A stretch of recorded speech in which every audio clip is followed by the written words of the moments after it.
तो चलिए फिर शुरू करते हैं आज के इस लेक्चर को। I welcome you all and the topic is restoration age. We have covered so many topics in the series of history of English literature. It is Soban Singh Jeena, University Almora, syllabus of English, unit second. Yes, that is BA, second semester. We have already discussed so many ages before the restoration age. Just, just for a glance, let me tell you, uh, we have covered uh, Commonwealth and Caroline age, and then before it, we just covered Jacobean age, right? And the topic for today, it is restoration age, which marked from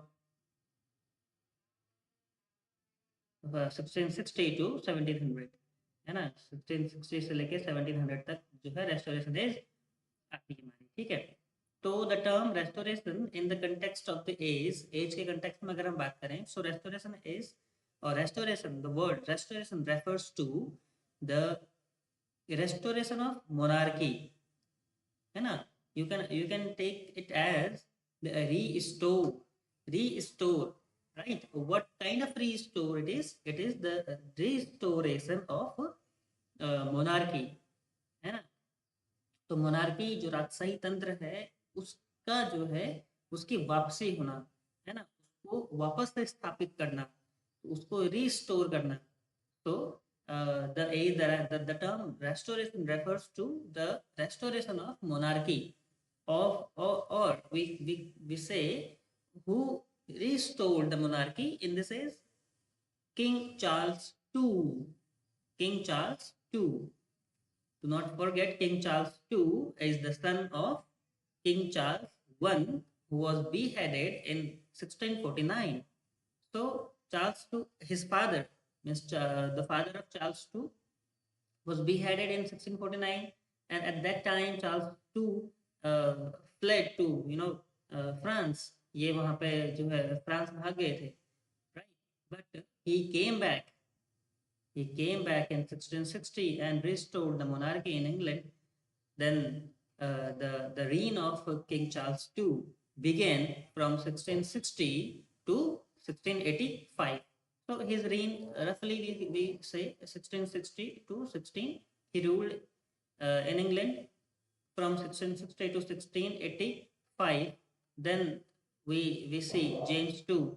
James II came into the throne. James II came into the throne from 1685, and he also ruled from 1685 to 1687.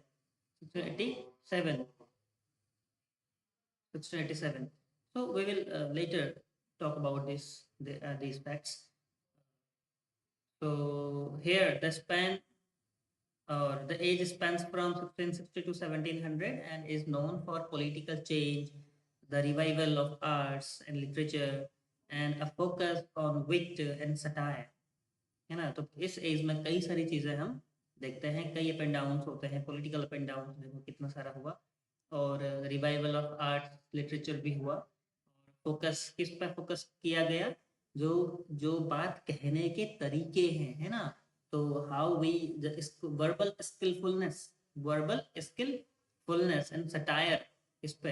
And let me tell you one thing, the authors actually revived the forms, structure, the rules of classical age, है ना। तो जो classical as है हमारी, classical as आगे हम देखेंगे ये पूरे पूरे ऑगस्टन एज में। तो रेस्टोरेशन पीरियड में जॉन ड्राइडन एक ऐसे राइटर आए जिन्होंने मतलब जो है क्लासिकल पोएट्स को, जैसे होमर है, ग्रीक और रोमन लिटरेचर को जो है, ग्रीक और रोमन लिटरेचर को वापस से जो है इमिटेट किया, उसी स्टाइल में लिखा, उसी जो है they actually the writers of restoration is imitated the classical authors like Homer, both from Greek and Roman literature.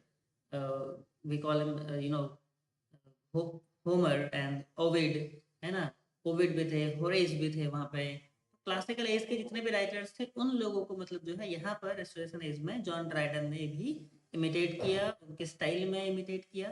तो यहाँ से इसका एक और नाम फिर हम कह सकते हैं इस एज का, neo classical as. Neo classical as पूरा यहाँ से शुरू होता है लगभग 1660 से पूरा 18 मतलब जो है वहाँ 18 सेंचुरी, मिड 18 सेंचुरी तक, है ना, सेकेंड हाफ ऑफ 18 सेंचुरी लगभग लगभग पूरा।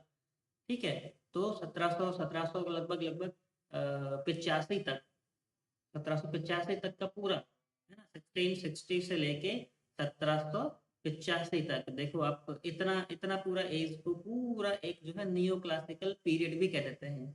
नियो मतलब न्यू, नियो मतलब यहाँ पे मतलब जो है न्यू से ले सकते हैं, है ना, नया क्लासिकल एज। तो फिर जो है क्लासिकल कौन सा है, जो पुराना ओल्ड क्लासिकल एज है, यानी कि आप ऐसा कह सकते हैं कि before before Anglo Saxon age, before Anglo Saxon age, Anglo Saxon age जो पहली एज है हमारी, वहां से उससे पहले के जितने भी एजेस हैं, उससे पहले के जितने भी राइटर्स हैं सब क्लासिकल।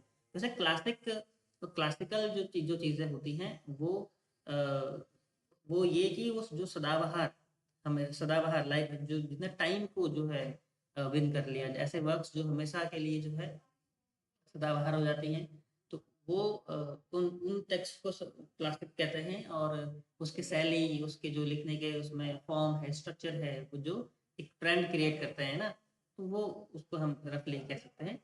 इस वाले एज में भी मतलब जो है उन लोगों को, उन राइटर्स को क्या किया, इमिटेट किया, कॉपी किया कह सकते हैं, और उसी शैली में लिखा। तो इतना इतना यहाँ पर हम समझ लेते हैं कि जो है यहाँ पर इस एज में भी जो क्लासिकल राइटर्स थे उन लोगों को भी फॉलो किया गया, they follow the classical writers, right. तो फोकस ऑन विट, है ना, विट पर फोकस किया गया। विट मतलब मैंने बोला था आपको शब्दों के वाक्पुटता, हिंदी में हम कह सकते हैं वाक्पुटता, या फिर हम इसको कह सकते हैं वर्बल स्किलफुलनेस, वर्बल स्किलफुलनेस, है ना।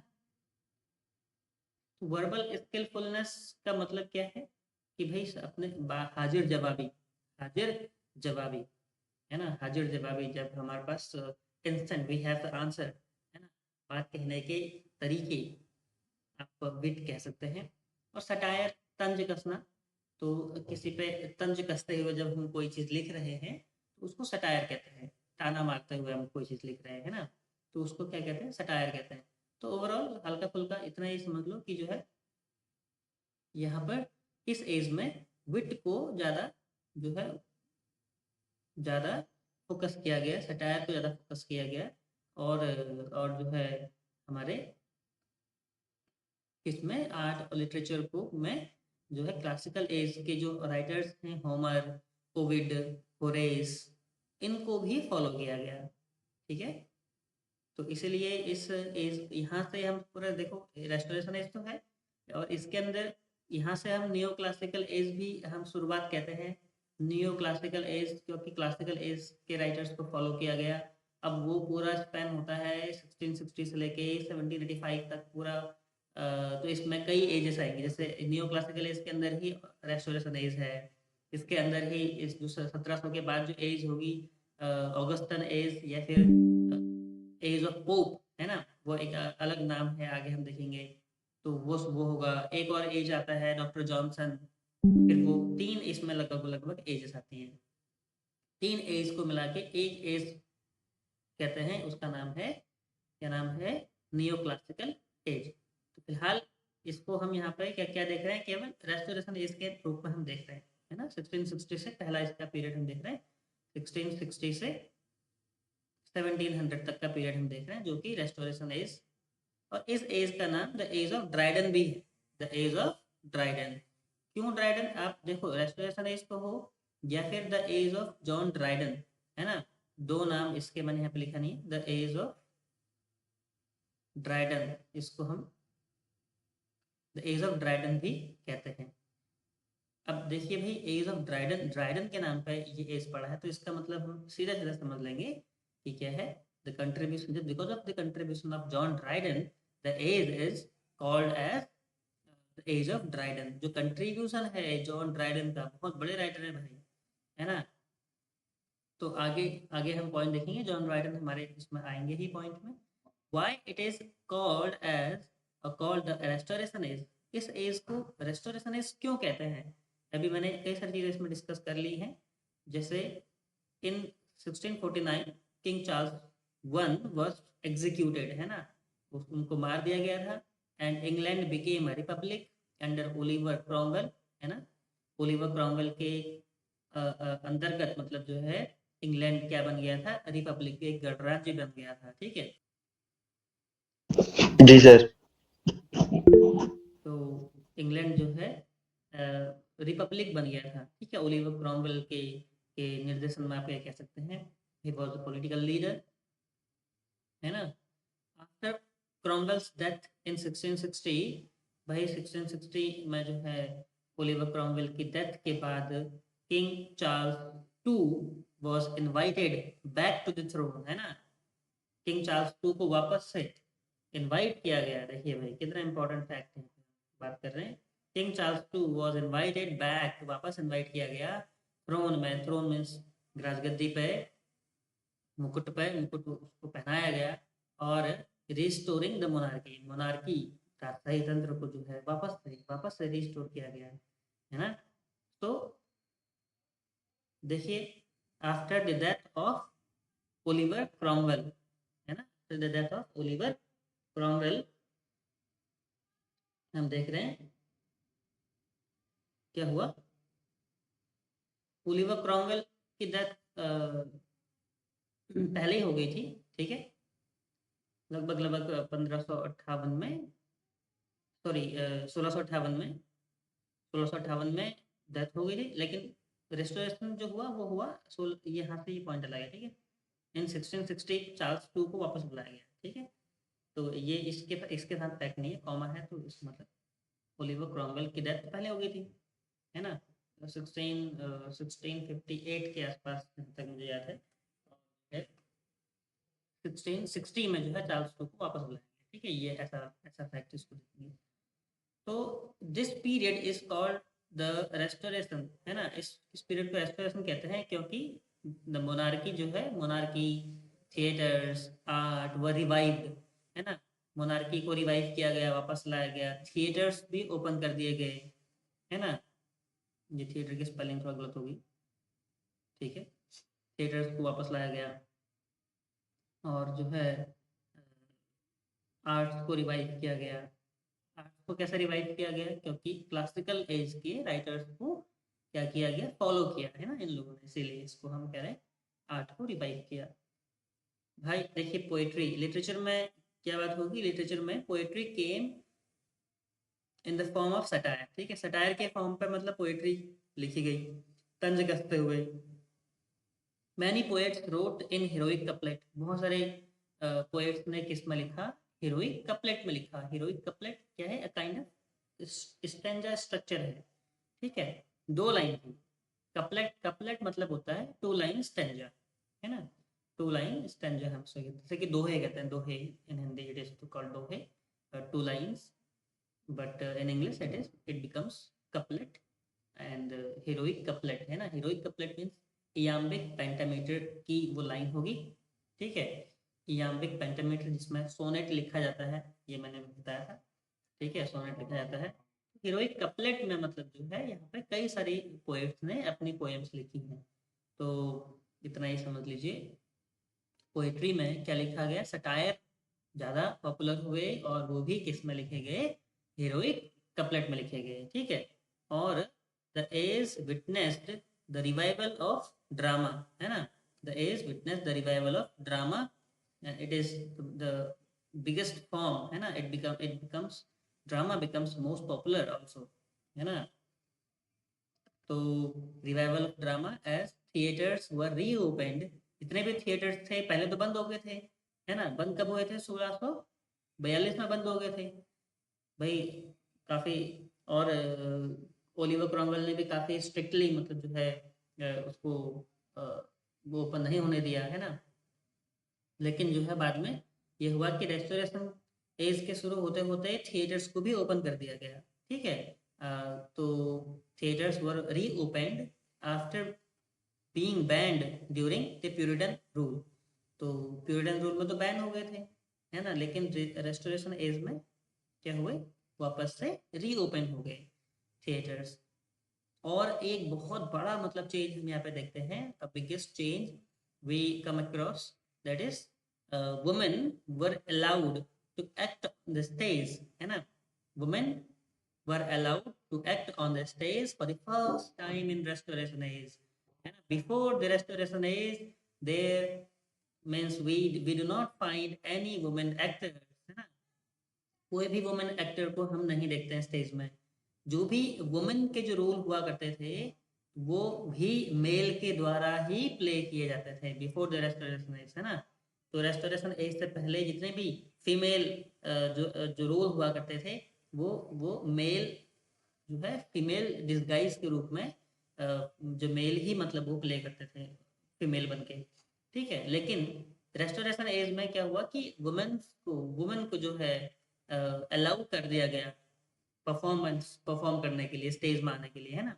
बहुत बड़ा, कितना कितना बड़ा यहाँ पे हम देख रहे हैं कि सोशल चेंज हम यहाँ पे हम देख रहे हैं ना। इससे पहले तक तो नहीं था अलाउ, लेकिन जो है यहाँ पर इस एज में मतलब जो है आते आते वुमेन भी स्टेज में परफॉर्म करने शुरू हो गए। और ड्रामा में एक बहुत बड़ा चेंज हम यहाँ पे देखते हैं, comedy of manners became the popular form of drama in the restoration. तो कॉमेडी ऑफ मैनर्स, है ना, अ kind of drama. Restoration age में जो ड्रामा है उसका नाम ही कॉमेडी ऑफ मैनर्स है, ठीक है। उसको उसको क्या कहते हैं, कॉमेडी ऑफ मैनर्स कहते हैं। क्यों कॉमेडी ऑफ मैनर्स कहा, क्योंकि भाई देखिए रेस्टोरेशन एज में कॉमेडी ज़्यादा पॉपुलर हुआ।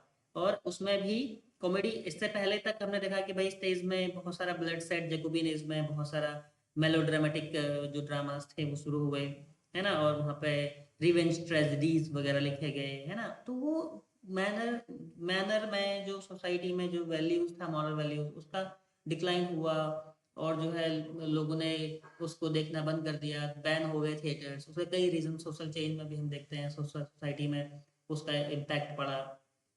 तो फिर यहाँ पर रेस्टोरेशन एज में the playwrights actually started writing focusing on the manners, है ना, aiming to correct them, aiming to their aim of writing comedy was to correct the manners of the people, है ना।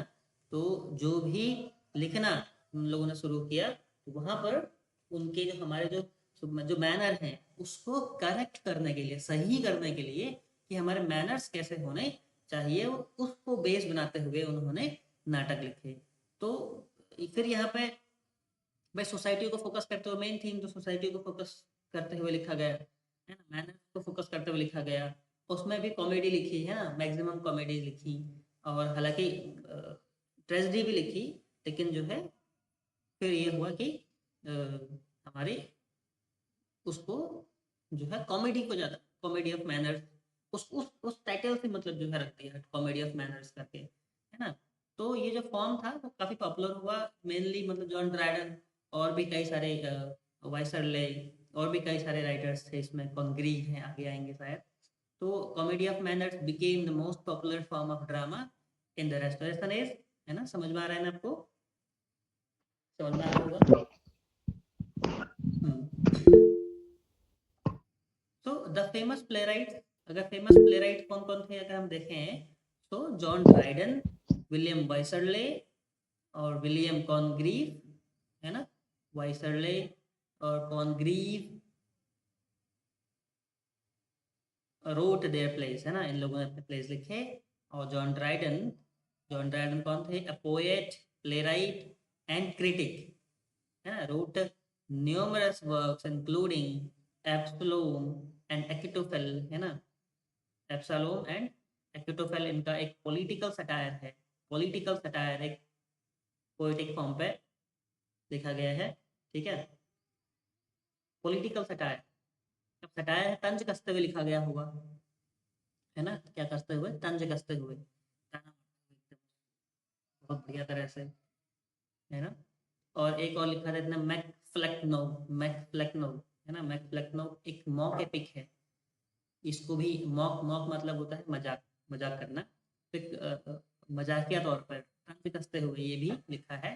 तो तो मजाकिया तौर पर एक वो बड़ी पोएम लिखी है, सटायर कहते हैं, वो भी सटायर ही हुआ। थॉमस सैडवेल एक जो है यहाँ पे बंदे थे, तो इनके ऊपर मतलब इनको सटायर करते हुए और इनको ताना मारते हुए मतलब जो है इन्होंने ये पोएम लिखी है, मैकफ्लेक्नो। बहुत बड़ी ये पोएम है। आगे हम देखेंगे कि इन्होंने क्या लिखा है, ट्रेजेडी भी लिखी है, the tragedy all for love is a great tragedy of John Dryden. तो इसके उसको भी हमने जो है हम देखते हैं यहाँ से, ठीक है। तो भाई इसमें हमने देखा कि ऑल फॉर लव, ठीक। जॉन राइडन ने एक और वर्क लिखा, that is an essay on dramatic poesy, an essay on dramatic poesy. बहुत इंपॉर्टेंट ये वर्क है। Major work of literary criticism, major work literary criticism. Criticism होता ही है आलोचना, क्रिटिसिज्म क्या होती है, आलोचना। तो क्रिटिसिज्म के ऊपर भी मतलब जो है इन्होंने क्या लिखा, अपना वो लिखा है, एक ऐसे लिखा है, दैट इज ऐसे ऑन ड्रामेटिक पोएजी, ठीक है, इस फॉर्म पे। और जॉन ड्राइडन को फादर ऑफ इंग्लिश क्रिटिसिज्म भी कहते हैं भाई। डॉक्टर जॉनसन ने इनको ये टाइटल दिया था। एक डॉक्टर जॉनसन बहुत महान जो है पोएट और क्रिटिक 18th सेंचुरी के, ठीक है, second half of 18th century में आते हैं।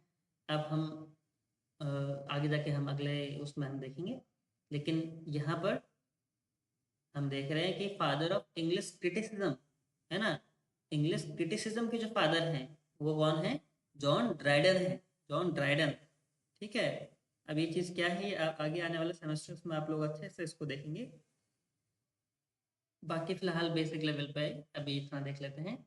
और आगे अगला अगला जो प्ले राइट हैं, William Wycherley, another playwright is known for his comedy The Country Wife. इनका बहुत बड़ा, बहुत फेमस इनका एक कॉमेडी एक प्ले है, द कंट्री वाइफ। तो he also became very popular during the period. Then came William Congreve. William Congreve wrote a famous comedy, The Way of the World, है ना, वे ऑफ द वर्ल्ड। इन्होंने एक बहुत famous comedy लिखा, तो ये भी बहुत पॉपुलर हुआ, है ना। एक और प्ले हम देखते हैं, ठीक है, मतलब एक और वर्क हम देखते हैं। तो अ, यहाँ पे है जॉन बनियन, क्या है, जॉन बनियन बहुत बड़े, बहुत फेमस राइटर हैं।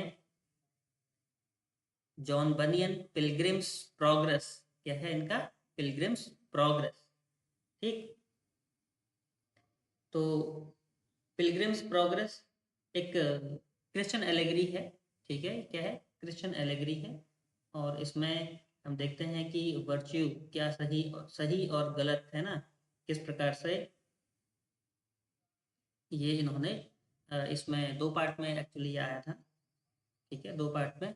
पहला पार्ट इसमें ये आया था हमारा 1678 में, ठीक है, 1678 में। और सेकंड पार्ट जो है 1684 में सेकंड पार्ट इसका आया था। तो जॉन बनियन का बहुत बहुत फेमस ये वर्क है, ठीक है, बहुत फेमस ये वर्क है, पिलग्रिम्स प्रोग्रेस, ठीक। समझ में आ रहा है ना आपको। जी सर।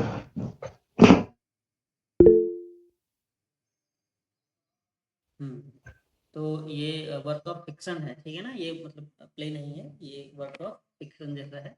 और पॉलिटिकल रिलीजियस एलेगरी है, पॉलिटिकल भी नहीं है, रिलीजियस एलेगरी, क्या है, रिलीजियस एलेगरी। एलेगरी वो होता है जिसमें वर्च्यू और वाइसेस, वर्च्यू और वाइसेस, सही और गलत, क्या सही है क्या गलत है उसको, है ना, पाप पुण्य को, और हमारे ग्लोरी को, है ना, वाइसेस जितने भी हमारे पाप हैं या फिर उनके होने वाले जो भी सिन हैं हमारे, उनको उसको दिखाना, उसको प्रेजेंट करना, ठीक है ना।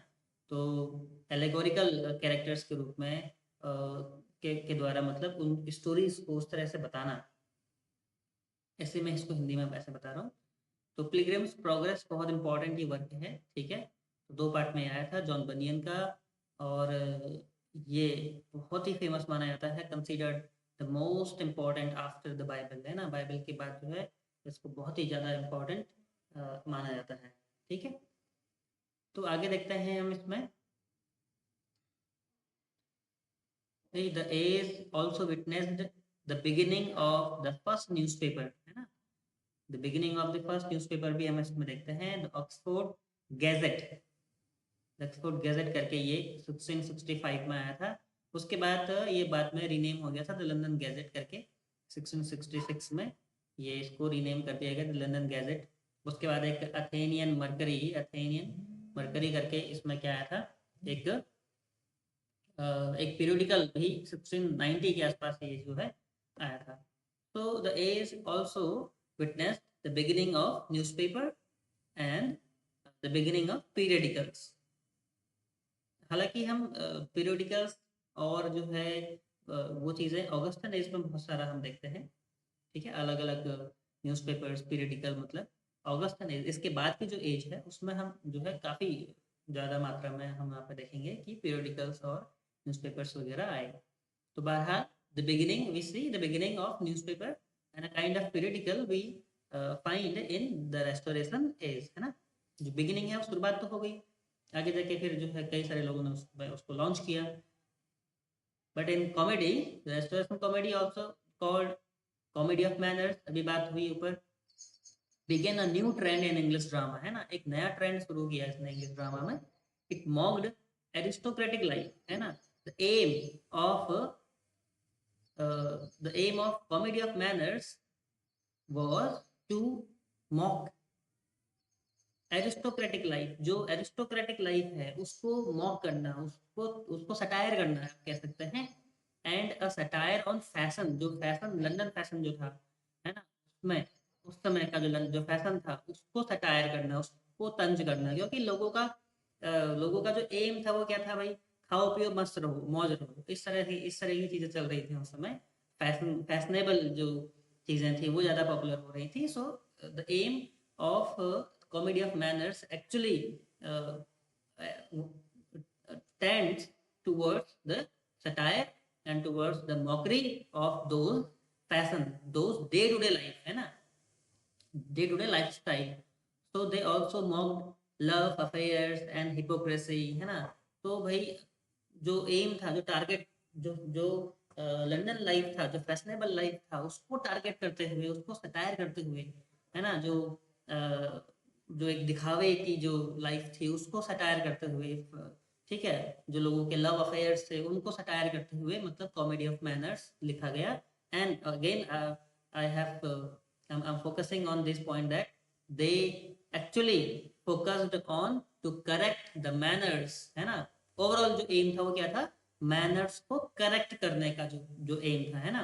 भाई हम देख रहे हैं कि मॉक कर रहे हैं ना, सटायर कर रहे हैं फैशनेबल लाइफ को, एरिस्टोक्रेटिक लाइफ को, वहाँ के डे टू लाइफ को सटायर कर रहे हैं। So why they are doing doing like this, just to correct the manners, to correct their habits, है ना, देयर इज लाइफ स्टाइल, उनके लाइफ स्टाइल को सही करना।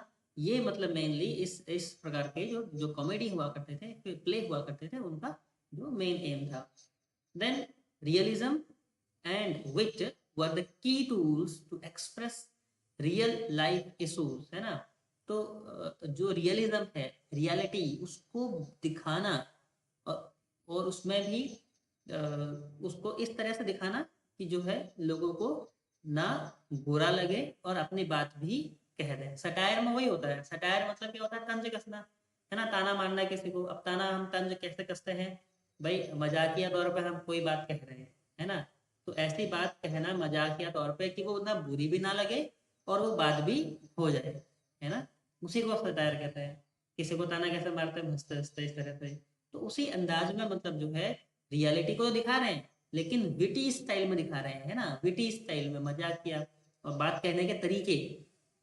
विट मतलब मैं बार बार फोकस करता हूँ कि हमारी हाजिर जवाबी बात करने का उच्च कोटि का तरीका, है ना, उच्च कोटि का की शैली में जो है बात करना, वो भी हाजिर जवाबी, ठीक है। वर्बल स्किलफुलनेस, वर्बल, वर्बल मतलब वही बात, स्किल मतलब भाई हमारे तरीके, है ना। तो वर्बल स्किलफुलनेस इसको हम कह रहे हैं। तो रियलिज्म और विट दो मेन टूल्स थे, है ना, वेपन थे, मतलब दो हथियार थे बड़े रियल लाइफ को दिखाने के लिए, है ना। क्लेवर लैंग्वेज में भी, क्लेवर लैंग्वेज में बहुत चालाकी भरी भाषा में जो है रियल और रियलिटी को दिखाना और जो है रियल लाइफ के इशूज को दिखाना, है ना, वहां पर मेन जो था वो हमारा की टूल था। तो भाई ये हमने देखा कॉमेडी ऑफ मैनर्स में कितना मतलब जो है चीज़ों को एक्सप्रेस करने के लिए यूज़ की गई। रियलिज्म विट ये दो चीज़ बहुत बड़ी थी। और साथ में एक एक नया फॉर्म हम देखते हैं डायरी राइटिंग, है ना। Diary writing also became one of the famous forms of literature, है ना। It became the famous form of literature which came into existence in the Restoration age only with the publication of Samuel Pepys। एक बहुत ही बड़े diary rightist हैं भाई Samuel पेपेज। Samuel पेपेज इनके diary 1660 से लेके 1669 तक 10 सालों तक मतलब इनकी एक डायरी पब्लिश हुई। तो डायरी राइटिंग वही जो हम डायरी लिखते हैं, डायरी लिखते हैं, लेकिन इन्होंने जो सैम्यूल पेपेज हैं इन्होंने डायरी राइटिंग की शुरुआत करी, है ना। How you know life style को, हालांकि अपने ये डायरी जो होता है हमारे लास्ट सेमेस्टर में एक टॉपिक भी था डायरी राइटिंग। तो उसमें नॉन फिक्शनल वर्क होगा, नॉन फिक्शन होगा, रियलिटी होगी, लेकिन चीज़ों को इस तरह से दिखाया है इन्होंने कि भाई वो इन जनरल बन जाता है ना। इन जनरल पर्सनल होते होते भी इन जर्नल बन जाता है। तो इन्होंने डायरी राइटिंग की शुरुआत करी और इस एज में ही हम देखते हैं कि डायरी राइटिंग की शुरुआत में सैमुअल पेपीज की डायरी आ गई, है ना। और उसमें भी 10 सालों तक का इनका रिकॉर्ड था 1660 से लेकर 1669 तक। तो बहुत, और ये फेमस भी हुआ, डायरी राइटिंग जो है वो फेमस भी हुई। डायरी राइटिंग में वही अपना डे टू डे लाइफ का रिकॉर्ड रखना, है ना। Diary writing day to day life का अपना रोजमर्रा की जो जीवन है उसको एक डायरी में नोट करना पर डे के हिसाब से। लेकिन इन्होंने इसमें जो है कुछ कुछ बहुत ज़्यादा एक्सपेरिमेंट किए हैं, तो इसीलिए बहुत पॉपुलर भी हुए, इनकी डायरी भी बहुत पॉपुलर हुई, है ना। तो उम्मीद है कि आपको समझ में आ रहा होगा। ठीक है, आगे बढ़ते हैं। अब इस एज में हम देखते हैं कि we also see one of the first professional female writers, है ना, in the restoration age, one of the first professional female writers. अभी अभी तक हमने देखा कि फीमेल जो एक्टर थे वो स्टेज में आए, है ना, उनको भी परफॉर्म करने का राइट अधिकार मिला मिला रेस्टोरेशन एज में ही। अब यहाँ पर रेस्टोरेशन एज में ही वुमेन को लिखने के लिए भी फ्रीडम थोड़ा थोड़ा जो है मिलने लगी।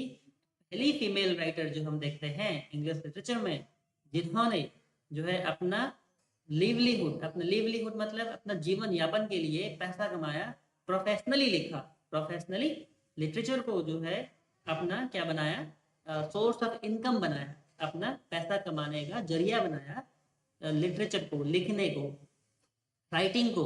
वो कौन थी? एफ्रा बेन थी, एफ्रा बेन, है ना। बहुत बड़ा नाम है भाई फीमेल राइटर में, एफ्रा बेन का। इन्होंने, ये पहली ऐसी वुमेन है, फीमेल राइटर हैं जिन्होंने लिटरेचर के माध्यम से पैसा कमाया, लिटरेचर यानी कि राइटिंग के माध्यम से जो है पैसा कमाया, ठीक। तो इनका एक बहुत बहुत फेमस वर्क है उरुनुकु। क्या है? उरुनुकु, OROONOKO, उरुनुकु 1688 में आया था। और ये बहुत ही कल्ट नॉवल बना, कल्ट नॉवल फेमिनिस्ट प्रोज में, है ना। बहुत ट्रेंड चेंज करने वाला ये नॉवल बना। क्यों? क्योंकि एंटी स्लेवरी उस समय क्या था ना कि स्लेवरी, स्लेवरी सिस्टम था। स्लेवरी सिस्टम मतलब जो था कि भाई नौकर रखना है ना। नौकर, नौकरशाही प्रथा जो थी काफी प्रचलित थी, है ना, फेमस थी उस समय। तो छोटे छोटे बच्चों को भी मतलब जो है स्लेव, नौकर बनाने के लिए, काम कराने के लिए उस तरह से मतलब जो है लेके जाया करते हैं। तो इनका ये वर्क जो है वो एंटी स्लेवरी, उसके ही अगेंस्ट में मतलब जो है लिखा गया ये वर्क था उरुनुकु, ठीक है ना। उसको टारगेट करते हुए कि भाई किस प्रकार से वो स्लेवरी हो रही है, होती है ना। तो एफ्रा बेन बहुत ही फेमस फीमेल राइटर हैं और फेमिनिस्ट हैं, है ना। तो ये बहुत बड़ा पॉइंट है, इसको याद रखना, ये लिखना ही पड़ेगा आपको एग्जाम में, है ना। जब सोशल चेंज और पॉलिटिकल चेंज किसी भी प्रकार से क्वेश्चंस आ सकते हैं एग्जाम में, if you find the related to social change, है ना, of restoration is comedy of manners of restoration is, but so you will have to write so many points, है ना, not only comedy of manners but the general themes and the style of writing in this age, है ना, the writers, whether it is John Dryden and Ephra Benn, William Wycherley, Congreve. So there are a number of writers who experimented a lot with the forms of literature, from drawing from satire को से ले लो, criticism से ले लो, poetry से ले लो, drama से ले लो, तो अलग अलग फॉर्म पे मतलब जो है they actually experimented a lot, है ना। even they imitated, or we say they followed classical authors, है ना, क्लासिकल ऑथर्स को भी फॉलो किया।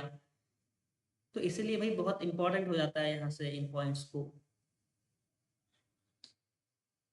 ठीक है, समझ में आ रहा है ना। ठीक, तो एक लास्ट पॉइंट यहाँ पे रह गया, इसको हम देख लेते हैं। In this age we also see the political change, है ना, पॉलिटिकल चेंज भी हम इसमें हम देखते हैं। और पॉलिटिकल चेंज कैसे हुआ इन 1688, देखिए जो हम बात कर रहे थे, इन 1688 में ग्लोरियस रिवॉल्यूशन टुक प्लेस, है ना। Glorious revolution, what is glorious revolution then? The glorious revolution involved the disposition of Catholic King James II, है ना। डिस्पोजिशन मतलब अपनी पोजीशन से हटा देना, है ना। तो ग्लोरियस रिवॉल्यूशन में क्या हुआ, कैथोलिक किंग थे जो चार्ल्स टू के बाद जो बने थे हमारे किंग जेम्स टू। देखिए चार्ल्स टू का जो टाइम पीरियड था, है ना, चार्ल्स टू जो बने थे 1660 से लेके 1685 तक। इनके बाद यहाँ पे किंग लगा देते हैं बड़े ही respectfully, sorry, then King James two आ गए, है ना, किंग जेम्स टू आ गए इनके बाद 1685 से लेके 1680 1687 तक, ठीक है ना। अब 1687 में हुआ यूं कि किंग चार्ल्स टू को इनकी बेटी मैरी और मैरी के हस्बैंड जो थे विलियम ऑफ ऑरेंज, है ना, ये दोनों आए और जो है चुपचाप बिल्कुल एकदम बिना आवाज किए दबे पांव, है ना, कब्जा कर लिया किसमें, राजगद्दी पे, बिना किसी लड़ाई के, बिना किसी खून खराबे के। भाई ये दोनों आए और चुपचाप से बाबू से बोला, बाबू आप हटिए, अब हम जो है हम राज करेंगे बहुत बढ़िया तरह से, है ना। तो भाई ये जो घटना हुई बिना किसी खून खराबे के, जो उनकी बेटी मैरी और उनके हस्बैंड विलियम, जो कि डच किंग थे, विलियम ऑफ ऑरेंज हम इनको कहते हैं, डच डच किंग मतलब डच से थे ये, और ये आए दबे पांव बिल्कुल एकदम चुपचाप से बाबू को हटाया और कब्जा कर लिया, ठीक। अब इसी घटना को, इस पूरी घटना को, भाई कितना खतरनाक कितनी बढ़िया घटना है, इसको क्या कहते हैं, ग्लोरियस रिवॉल्यूशन कहते हैं, और या फिर ब्लडलेस रिवॉल्यूशन भी इसका दूसरा नाम है।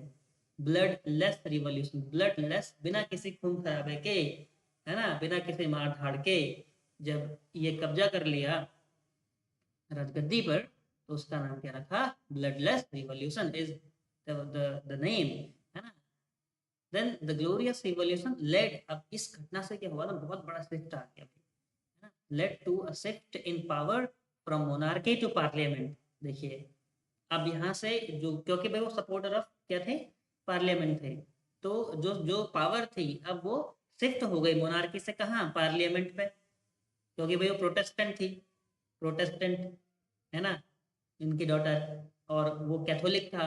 मोनार्की मोनार्की आ गई थी, मोनार्की तो ले आए कौन, चार्ल्स टू तो मोनार्की को वापस ले आए, राजशाही सत्ता को, और जेम्स टू भी वही था, है ना, वही थे। उसके बाद जो है इनकी बेटी आ गई, तो इन लोगों ने फिर जो है चेंज कर दिया, पूरा जो पावर थी वो शिफ्ट हो गई। मोनार्की राजशाही तंत्र से जो जो सत्ता थी वो शिफ्ट कहाँ हो गई, पार्लियामेंट सरकार के पास आ गई। अब स्टेब्लिशिंग अ कॉन्स्टिट्यूशनल मोनार्की, एक कॉन्स्टिट्यूशनल मोनार्की बनाई। मोनार्की तो थी लेकिन उसमें संवैधानिक रूप से उनको जो है ये चीज कुछ नियम वगैरह बना दिया गया, कॉन्स्टिट्यूशन वगैरह उसमें थोड़ा बहुत कॉन्स्टिट्यूशनल फेरबदल कर दिया गया है ना। तो कॉन्स्टिट्यूशनल मोनार्की को स्टैब्लिश किया, और setting stage for more democratic government, है ना। अब एक मोर इससे डेमोक्रेटिक गवर्नमेंट की स्थापना हुई, लोकतांत्रिक सरकार, लोकतांत्रिक सत्ता की जो है यहाँ से, हालांकि मोनार्की थी ही, ऐसा नहीं कि मोनार्की हट गई यहाँ से, लेकिन लेकिन उसमें क्या हुआ कि उन्होंने डेमोक्रेटिक गवर्नमेंट को जो है ज्यादा प्रिविलेज दी, प्रायोरिटी दी, है ना, लोकतांत्रिक गवर्नमेंट को जो है ज्यादा प्रायोरिटी दी। तो ये था भाई पॉलिटिकल चेंज, बहुत बड़ा पॉलिटिकल चेंज हम यहाँ पर आके देखते हैं ग्लोरियस रिवॉल्यूशन के रूप में। तो 1688 में ये घटना हुई। ये घटना कब हुई थी, ये तो जेम्स तो 87 तक थे, और 88 में 1688 में फिर ये घटना घटित हुई। 88 89 तक ये चलता रहा, है ना। फिर आगे जाके भाई इस तरह से चीज़ें चेंज हुई। आगे हम देखेंगे ऐसे अगले एज में ऑगस्टन एज, है ना। ऑगस्टन एज, इसके बाद 1700, ये हमारा रेस्ट्रेशन एज था। तो ऑगस्टन एज 1701 से लेके 1744 तक का जो एज है वो है ऑगस्टन एज। हम इसके बाद की जो एज है उसमें हम चीज़ों को डिस्कस करेंगे, ठीक।